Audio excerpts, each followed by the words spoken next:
The dangers of purchasing business trade lines. There are no shortcuts in life. The same is true about building business credit, yet some people will try for a shortcut all the time. The top three areas where they try to game the system are buying trade lines, CPNs, credit privacy profile numbers, and buying shelf corporations. We'll look at trade lines. What does it mean when we talk about buying business trade lines?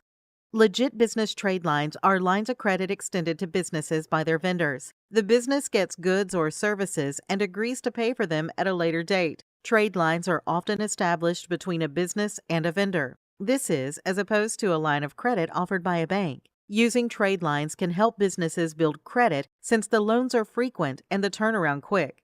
They can also help rapidly build positive credit experiences.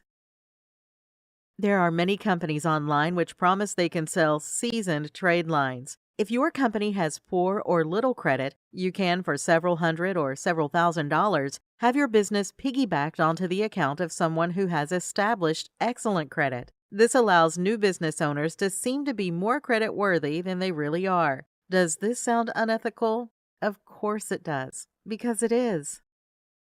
Let's recap. There are no shortcuts to success. We know fast and legal ways to build business credit. You will probably hear about some less than ethical ways to build business credit. Experts at the FBI, CRAs, and the Federal Reserve and more all say that no one should do this. CRAs and lenders are onto these unethical tactics. Don't fall for these scams. Buying trade lines is unnecessary, and if you're going to spend the money, why not just build business credit correctly?